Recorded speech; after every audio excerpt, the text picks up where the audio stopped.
Il était une fois un jeune homme qui travaillait dans une usine. Son mentor, un vieux technicien, lui apprit à parler moins, à faire plus et à ne jamais cesser de développer ses compétences dans tous les aspects des opérations de l'usine.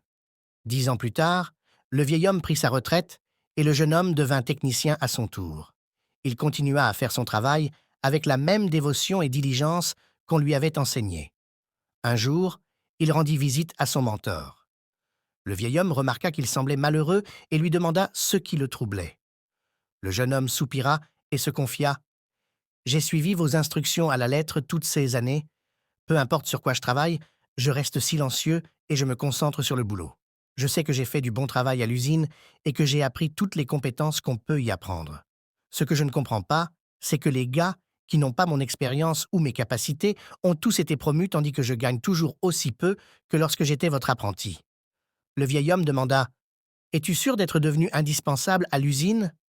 Le jeune homme hocha la tête « Oui. » Le vieil homme se mit à faire les 100 pas pour réfléchir. Après un moment, il se tourna vers le jeune homme. « Demande un jour de congé en utilisant la raison que tu veux.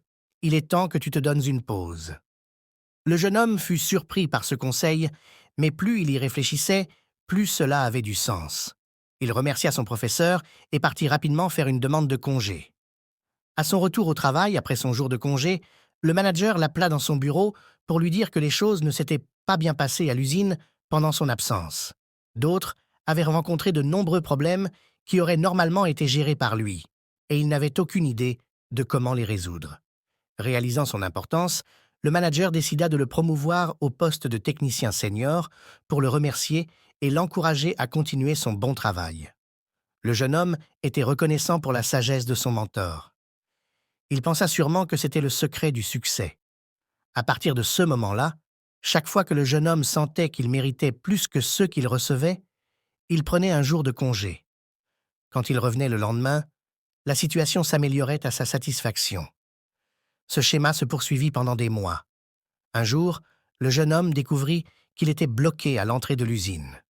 À sa grande surprise, il apprit que son emploi avait été résilié.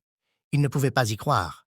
Ne sachant que faire d'autre, il retourna voir son mentor pour essayer de comprendre comment les choses avaient si mal tourné.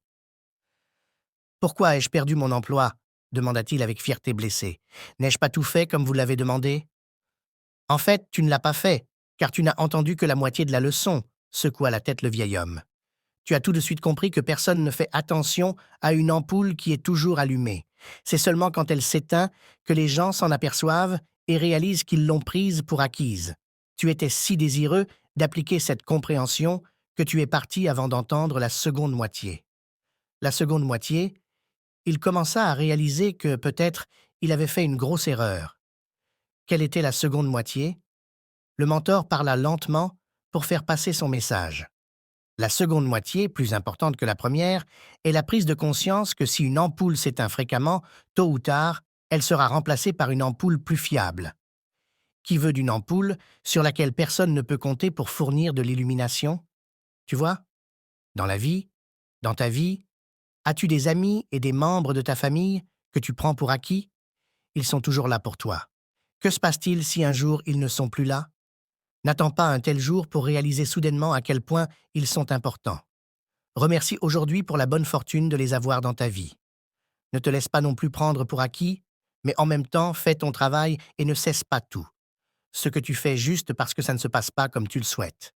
Trouve l'équilibre dans la vie et la vie te récompensera en te rendant cet équilibre.